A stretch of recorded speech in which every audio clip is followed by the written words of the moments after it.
Welcome to Two-Phase Tuesdays. I'm your host, Lucas Beran, and when I'm not hosting this podcast, I'm Director of Product Marketing for Accelsius. So since this is our first show, we're going to start it off a little bit different. I want to walk through some details on my background, introduce you to Accelsius, and provide some data center industry context. So as far as my background goes, my education was in economics, and then I immediately spent 2 years working in IT operations. And after that, I decided I really wanted to combine my passion for technology with my schooling, which is what led me to become a data center power and cooling industry analyst.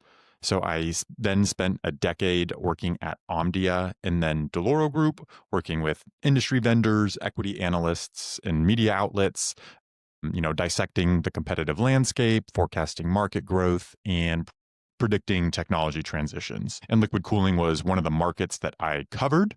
And as AI was changing the trajectory of the data center industry, I wanted to join in on the fun and joined Accelsius at the beginning of 2025 and haven't looked back. So if you're not familiar with Accelsius, we are a two-phase direct-to-chip liquid cooling company. We are similar to single-phase direct-to-chip, except instead of using a water-based fluid, we use a refrigerant that undergoes a phase change from a liquid to a vapor. And this phase change has significant thermal performance benefits associated with it, which is why two-phase cooling is used across a wide range of applications in industries, everything from comfort cooling in your home or car to your refrigerator. But I won't get into too much more detail there. Before we bring in our guest, I want to spend a little bit of time reviewing a couple slides to provide some data center industry context. So let's get those slides up. Okay, so the first slide I wanted to cover is the rising cooling requirements for CPUs and GPUs. So if we look at this chart here on the x-axis, we have the year the various processors were released, and then on the y-axis, we have TDP, or thermal design power measured in watts. And you can think about that as essentially how much power a processor consumes or how much heat it generates. And so the first point I want to make is that AI workloads are driving the adoption of GPUs. So historically, you would have seen a data center focused on CPU computation, but based on how these AI workloads process significant amounts of data, GPUs are actually computationally more efficient to manage those workloads. So that is leading to a transition from CPU-based data centers to GPU-based AI factories. But those GPUs have slightly different characteristics than CPUs. And historically, they have had higher TDPs than CPUs, but we're seeing an even further divergence from CPUs moving forward. And so if we look at 2024, that was the year NVIDIA announced their Blackwell platform, which had GPU TDPs up to 1200 watts, and was the first time we saw a GPU specified to be liquid cooled as a necessity. And we're continuing to see the trajectory of GPU TDPs rise quite significantly, surpassing 2000 watts in just a couple of years here. But lastly, CPUs are not going anywhere. They are here to stay. And they also have rising TDPs associated with them, not quite at the scale or pace of GPUs, but CPUs are certainly moving into the threshold of where liquid cooling becomes pretty meaningful and beneficial for energy efficiency improvements in cooling them, as well as enabling better computation from them, keeping them at lower temperatures. And of course, CPUs are also used in these AI factories alongside GPUs. So when we talk about, individual AI clusters, certainly the CPUs there are also liquid cooled. So next, I want to talk about what this means for the data center liquid cooling market. And the graph here, we're just looking at the data center liquid cooling revenues from the vendors that participate in this market, like Accelsius. In 2024, the data center liquid cooling market was estimated to be just above $1 billion. And here I highlight that is the year that liquid cooling, has emerged in the data center industry. And I have to caveat that a little bit. because I'm talking about the mainstream data center industry. Liquid cooling as a technology has actually been around for 10 to 15 years at this time already, predominantly used in the HPC or high performance computing space or supercomputing industry. In really the technology that has been adopted there was borrowed from the PC gaming world or other, aerospace or defense mission critical applications. Now, as we talk about 2025, it's estimated that the liquid cooling market is going to surpass $2.5 billion. And a big driver of that is that Blackwell is in full production. And Blackwell's the GPU platform I referenced from NVIDIA previously that has, specified liquid cooling as a requirement for the cooling because of how hot those processors can get. And then, if we take even a further step back and look at, the picture in 2029, we see liquid cooling approaching a $6 billion market and potentially even more there with, 50% of compute estimated or expected to be liquid cooled around that time.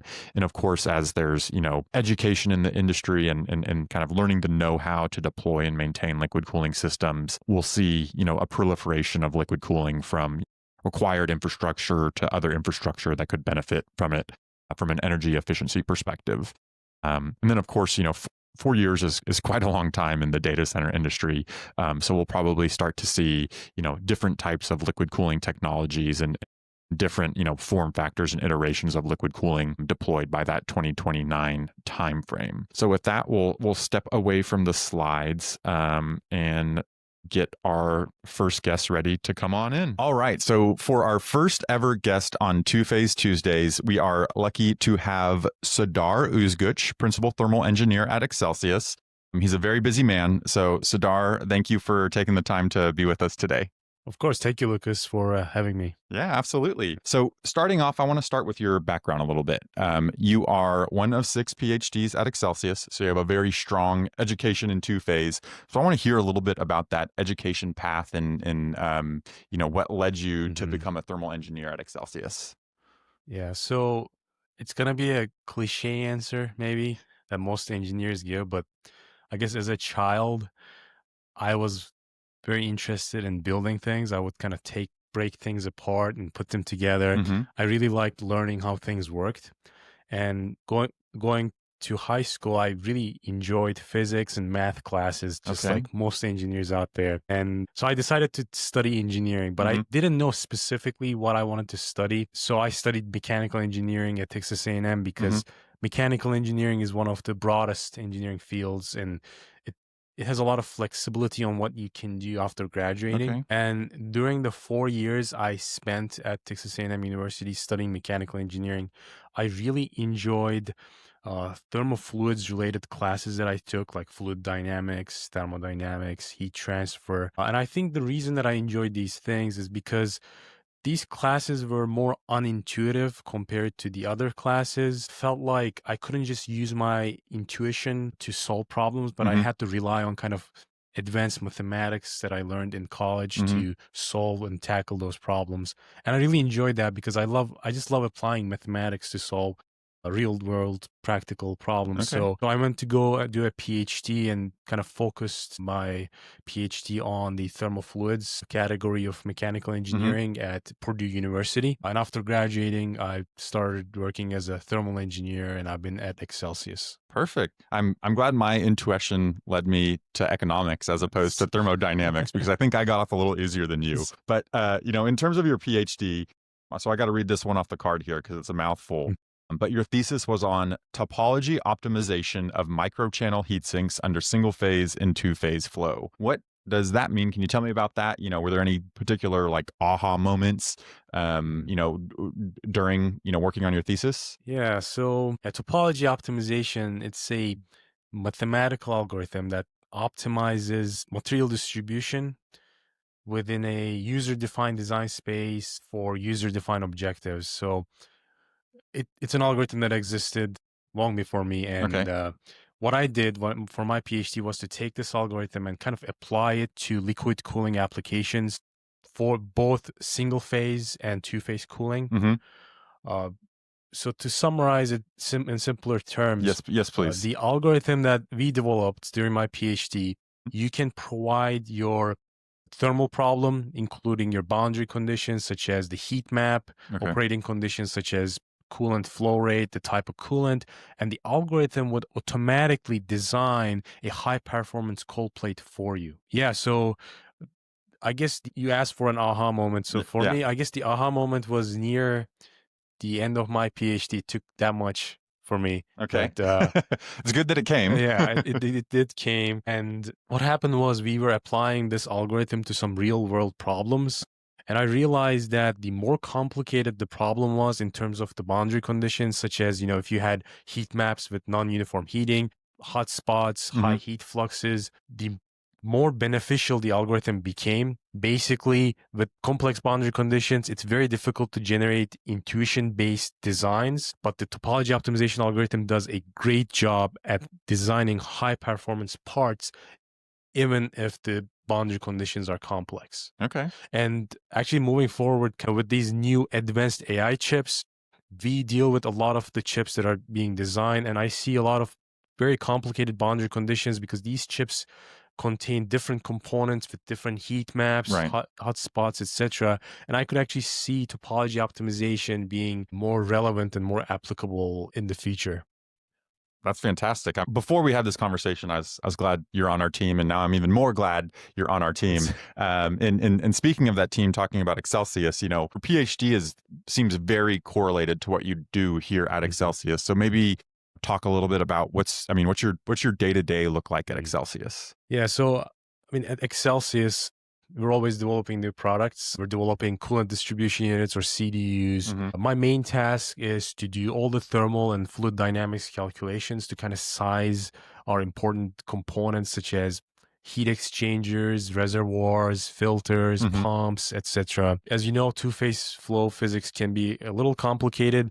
If not done properly, there could be issues such as maldistribution, instabilities, dryouts, cavitation. One of my other tasks is to kind of work with our product development team on designing the overall system architecture to kind of suppress those issues, to avoid those issues, make a design that works. Which brings me to kind of my last task. When we design a product, we do rigorous thermal testing to Mm-hmm. make sure that it works. And it's my responsibility to do the design of experiments, right? I design the experimental setup, the methods of experimentation, and then I run the experiments and analyze the results and make sure that by the time we ship our product, it works perfectly. Fantastic. So obviously, clearly, there's a reason we brought Serdar on the show, and that's because he's a very, very smart man I and appreciate it. and knows what he's I doing always here. appreciate compliments. I'm sure I can work in a few more as we keep talking here, and I keep asking you questions. Shifting gears a little bit here. We've talked a lot about two phase, but I want to take a step back for our audience and kind of just break it down to make sure they understand the concept of two phase. So, can you do that for us? And feel free to compare it to single phase direct to chip or air cooling if there's certain aspects you want to highlight there. Yeah, I'll start by describing single phase to our Sure. audience. With single phase liquid cooling, you have this liquid coolant that gets pumped through cold plates that are attached on heat generating components like computer chips.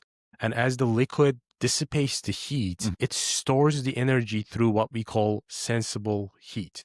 So what happens is that its temperature rises as a result of Mm-hmm. cooling or cooling the chip. And you have cold liquid coming in, warm liquid going out. With two-phase cooling, we use refrigerants. Our refrigerants boil inside the cold plate as it dissipates the heat. And the energy is stored through latent heat Okay. instead. Boiling process is isothermal. It takes at a constant temperature. So whatever temperature it starts boiling at Mm. is the temperature that it leaves the cold plate at. So latent heat is capable of storing a lot of energy. So when you use two-phase, the amount of mass flow rate you need is very low. Mm-hmm. And that kind of allows you to bring down your pumping power requirements. That combined with the fact that refrigerants usually have low viscosity, Okay. kind of creates a low pressure drop across the cold plate, Okay. makes it even better to have a lower pumping power. But on top of that, during the boiling process, right, you're generating these bubbles creates this kind of chaotic flow environment Right. where there's a lot of mixing going Mm-hmm, on, mm-hmm. and the thermal boundary layer gets disrupted, which enhances the heat transfer Okay. performance. Okay. So we end up with very low cold plate thermal resistances. Okay. Very good. And when I joined Accelsius, I was very interested in that difference between sensible heat and latent heat. And you wrote a white paper, and we can put it in the description in the video here, which did a really good job of quantifying that benefit of the latent heat, of changing state but not rising temperatures. And when I read that, I was just like, wow, like I didn't realize, I didn't understand how much energy could be stored through that latent heat. So, I don't want to steal your thunder here, since it was your white paper, but can you help us quantify how much energy actually gets stored with this phase change process of our refrigerants? Yeah, of course. And when I first started, I had the same question. I was kind of curious about how much energy we can store through latent heat relative to sensible heat. Right. So one kind of quick calculation I did it. This is a very simple calculation. I compared the sensible heating capacity of water to the latent heat capacity of one of the refrigerants we use. In this case, it was R1233. I used water for single phase just to be fair, because in a lot of single phase products, usually a water-based solution is used Right. because water has a very good sensible heat capacity. Right.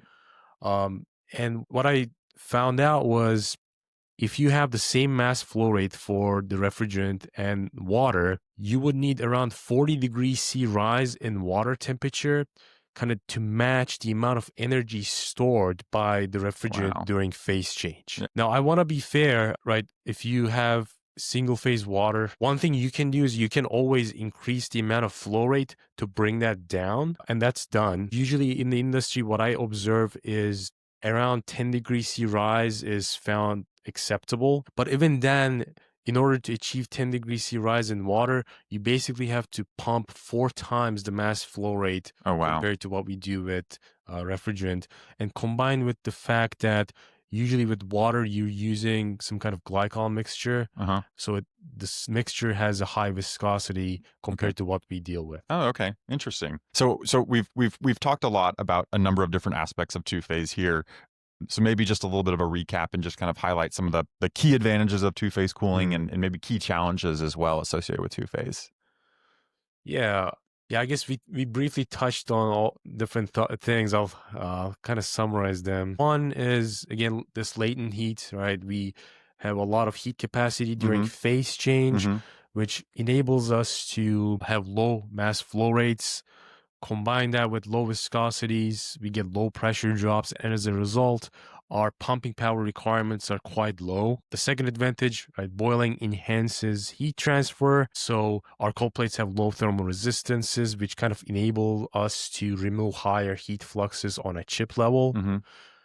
In addition to that, our boiling takes place at a constant temperature, so we have more of an isothermal cold plate boundary condition, which improves the reliability of the chips. And something we haven't talked about yet is that refrigerants we use are dielectric. Whenever you're dealing with fluid systems, although you design it so that it doesn't leak, mistakes do happen, accidents do happen, and it does leak. In our case, because it's dielectric, if it leaks on your expensive IT equipment, it's not going to short any circuits. Right. It's just going to eventually evaporate. Of course, there are disadvantages. I think the biggest disadvantages lie in the fact that two-phase flow physics is more complicated. You can have issues such as flow instabilities, maldistribution, cavitation in the pumps, etc. And lucky for me is that two-phase research has existed for many years. Okay. A lot of people who are much smarter than I am in academic institutions study two-phase cooling. They propose solutions to these problems. So my job is to just look what others have done and combine them into our product. I guess we do have these technical disadvantages, but what I notice is that they are usually on the designer side. So by the time we finish our products, we already tackled all these disadvantages. And the end result is just a black box from a user's perspective Okay. that you plug in and it just works. So you get to deal with all the complications, and the end users Yeah. then just get to deal with the results associated with all those challenges you've overcome. It makes my job harder, but it's also more fun. Yeah, So, exactly. We wouldn't want you to be bored thank you. in the data center industry here. So, and of course, you've highlighted how much existing research there is on two-phase. And, in the beginning of the show today, I talked a little bit about, two-phase is, one of the most widely used forms of cooling, in comfort cooling applications and various other applications in industries, because of how, good of a thermal performance you can get from that phase change process. So yes, there's all these other industries that use two-phase. Mm-hmm. Why should the data center industry use two-phase at this time? Obviously, there's a lot of, AI related data center construction. So is this trying to fit a square peg in a round hole, or do you see two-phase as, directly applicable and can help out the data center industry at this time? Yeah, I mean, as a thermal engineer, I see kind of the thermal side of this whole AI stuff. Mm-hmm. The trends that I see, one, rack level densities are going up, right? Yep. An individual IT rack is generating more and more heat. I think that plays very well with two-phase because, right, thanks to latent heat, we don't have to pump as much liquid. Our pumping powers are low, but it basically means we can pump more cooling capacity through a single rack. Now, combined with the fact that thanks to boiling process, we have enhanced heat transfer, lower cold plate resistances. Another trend that I see is the chips themselves are getting more denser as well. They're having higher and higher heat fluxes. Having that lower thermal resistance on the cold plate side, I think also makes two-phase very attractive for data center applications, especially for the AI-related systems. Okay. Yeah, absolutely. And just one other advantage I'd love to highlight there too is because, with this AI data center construction boom, happening, I'm going to say all at once, we're now a power limited industry. So you can't go and get all the power that you want to get. And so, if two-phase, can deliver better thermal efficiency in the data center and you can spend less energy on cooling, you can spend more energy on compute. And I think that's a really attractive benefit alongside all the other benefits we've talked about, but very applicable to the data center industry right now, as we're a power limited industry today. I see. Yeah, I see. I'm always focused on removing the energy, but I see, like, if you can have a system that can take that heat at a lower energy cost, then you're basically saving money. Yeah, right? yeah, absolutely. You're saving money, or you're reinvesting that to make more money. Yeah. Either way. But I do want to shift gears here one last time and start thinking about wrapping up with just a couple questions here. Really now talking to the future. What's the future of two-phase look like?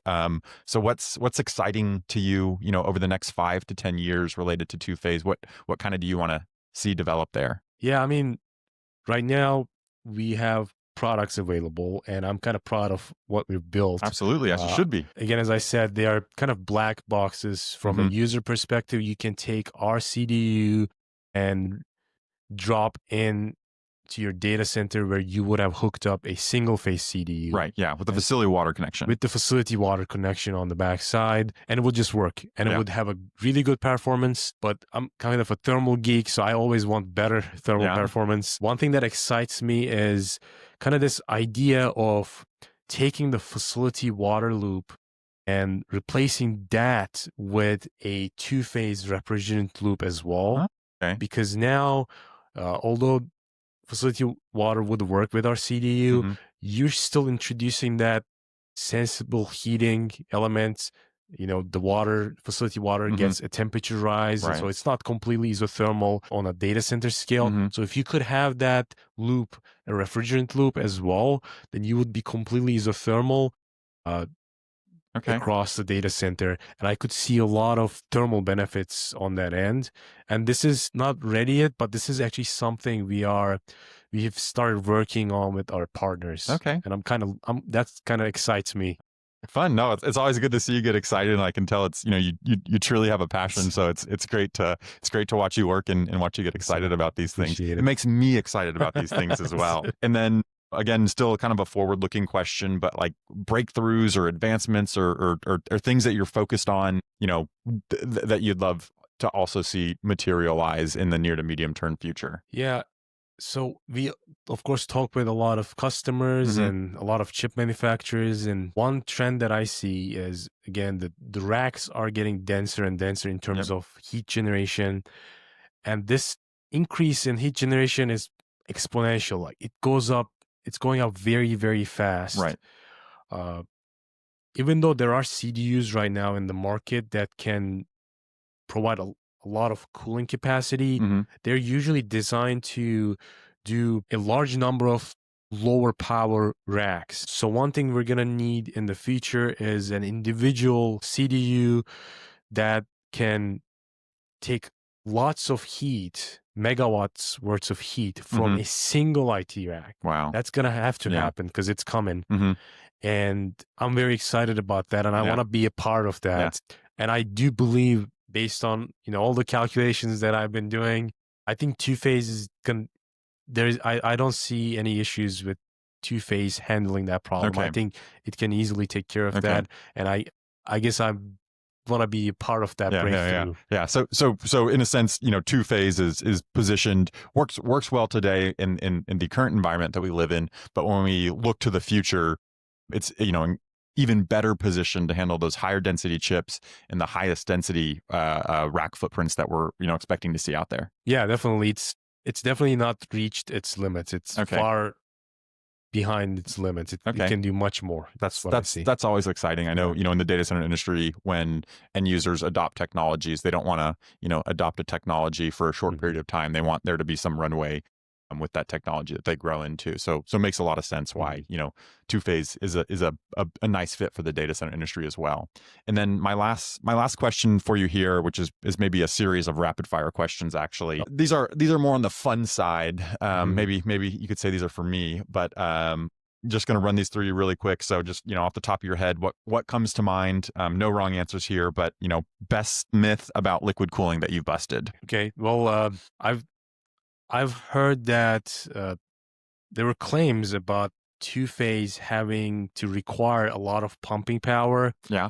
And I've heard the reasons for that claim mainly have to do with how, we are in our loops, right? We have vapor flow and kind of carries a lot of momentum with it. Yeah.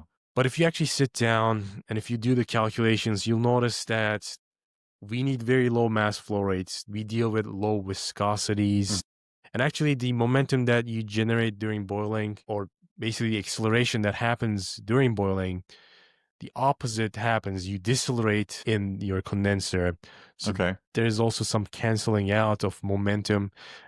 But at the end of the day, if you do the numbers, we get very low pumping powers, but you definitely don't have to take my word for it. We do have some products on the market and we're developing new ones. And usually our pumping power requirement is around 1.5% of the cooling capacities that we provide. So two-phase definitely does not require high pumping powers for sure. Yeah, no, I love that point because I've definitely seen some of those claims and just highlighting that, two-phase requires more pumping power. And, so it's when I, got the behind the sneak peek behind the curtain there, as I've learned about our products over this year, I'm just continuously blown away and impressed with how little pumping power we use. And even using less pumping power than single phase, depending on the products is pretty impressive. And, just goes to show another area where there's energy efficiency improvements available with these two-phase directed chip liquid cooling systems.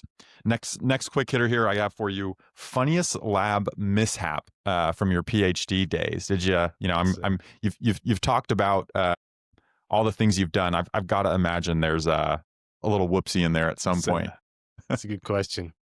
Well, let me tell you, Lucas. There's a lot of mishaps in my PhD days. I'll pick one. One time, I was working with a chiller in the lab that was connected to a water glycol loop. I had a hose that was, I guess, hastily connected to the chiller. So one day, I stepped on the hose, came out of the chiller, and it just sprayed this water glycol mixture all across the lab. The thing is, we spill stuff all the time as humans. Yeah. And it's not that hard to clean because water evaporates, but glycol doesn't evaporate.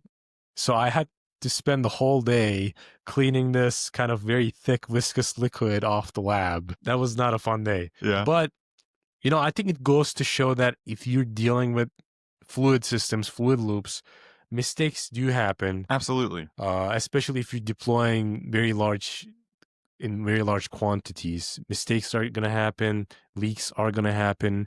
And I think what's important is if a leak does happen, what's the damage and what kind of preventative features have you implemented in your system to this end? And at Accelsius, this is something we put a lot of importance in.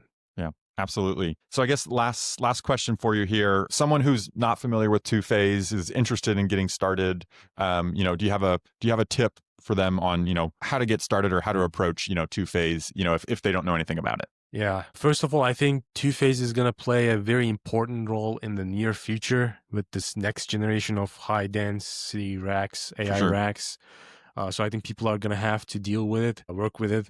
My tip would be to kind of start early, reach out to us, maybe now, even kind of start working with our systems on a small scale to build confidence. And we're always open to feedback, right? We can work together, get our product to where you want it to be, so that by the time that these high density racks and high density chips are released to the market, you will have a working thermal management solution. Perfect. Yeah. And that's a good kind of maybe closing argument or point that I'll make here is, the data center industry, when it came to adopting single phase direct to chip liquid cooling, wasn't really ready for that technology when it became a requirement for them. They had kind of been pushing it off, and then all of a sudden, because of these AI workloads and the adoption of GPUs, they needed this liquid cooling infrastructure that they had said, I don't know about that. I don't know about that. And now everyone very focused on, single phase direct to chip liquid cooling. But if they don't start educating themselves with two phase, they may find themselves in a very similar role. And of course, that's what, we're seeing with whether it's, hyperscalers or neoclouds or enterprises, the customers focused on the bleeding edge of technology, engaging with us, getting to know two-phase technologies and the products that are out there, and getting comfortable with working with those systems. Yeah, for sure. Perfect. Awesome. Well, I thought this was a fantastic conversation, Serdar. So thank you so much for joining. Hopefully you found it as equally exciting as me. And then hopefully, Serdar, in whether it's a few months' time or a little bit longer, I'd love to have you back on the show and we can check back in on some of these, predictions and things you're looking forward to and see if you're as smart as you sound. Yeah, I'll tell you more mishaps. Okay, perfect. So, that was one of my favorites there. So I really like that. But yeah, thank you for being here, and everybody, thanks for tuning in, and give our a round of applause because this guy knows his stuff. And again, really, really happy to have you on the team here and appreciate you joining the show today. Thanks, Lucas. Awesome. All right. That about wraps it up for today's show. So thank you very much for joining. If you enjoyed the show, please feel free to give us a like and would hope to see you next time. Subscribe if you want to get a reminder for that. And then if you had any specific questions or topics you want to see us talk about in the future, please feel free to let us know in the comments. We'll be happy to incorporate those into future shows. And then last little announcement, the next trade show that Accelsius will be at is the OCP Open Compute Project Global Summit 2025 in San Jose, the week of October 13th.